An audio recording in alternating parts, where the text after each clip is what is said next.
Bonjour Elisabeth. Bonjour Elisabeth.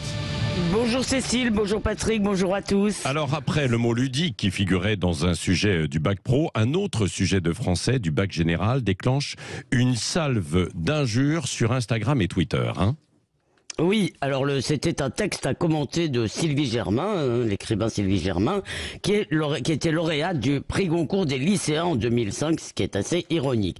Et le texte en question est un extrait de Jour de colère, un roman de 1989 qui se passe dans un passé qu'on ne définit pas, et dans les forêts du Morvan. Et ce texte présente 9 frères.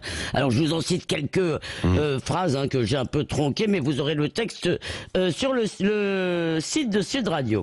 Ils étaient hommes des forêts, un même champ les habitait hommes et arbres, un champ fait de cris, de clameurs, de résonances et de stridences. Ils connaissaient tous les chemins, tous les sentiers et les venelles que frayent les sangliers.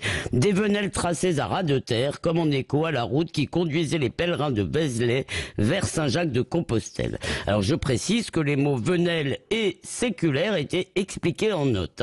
Alors ce texte, ce sujet a valu à l'auteur, à Sylvie Germain, des tombereaux d'injures, où il est question de son texte de merde qui va niquer, NIQE bien sûr, leur bac.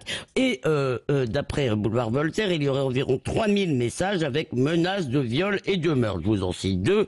Si je finis avec Pôle emploi à cause de toi, LVDM, ça veut dire la vie de merde, t'es pas prête pour ce que je vais te faire. Tu peux pas les chier toi-même, les 9 gosses, tu viens de ruiner mon avenir. Bon. Et tout est de la même mot, là c'est les plus soft. Ouais, c'est ça. Et comment on peut l'expliquer ça ? Alors sur Boulevard Voltaire, on explique que ce sont les références chrétiennes qui sont ésotériques pour la jeunesse. Alors ça, je crois que c'est un peu optimiste comme interprétation. Parce qu'en réalité, c'est la langue française elle-même qui leur est étrangère. Et ils en sont fiers. Et ce mépris de la culture, du savoir et de l'effort, c'est la définition même de la barbarie. Alors bien sûr, ça n'est pas très étonnant, puisque malgré leur orthographe improbable, leur syntaxe inexistante et leur ignorance triomphante, ces élèves, ceux qui ont insulté, bien sûr pas tous, ces élèves sont passés de classe en classe et qu'à la fin, on va remonter leurs notes pour leur donner le bac.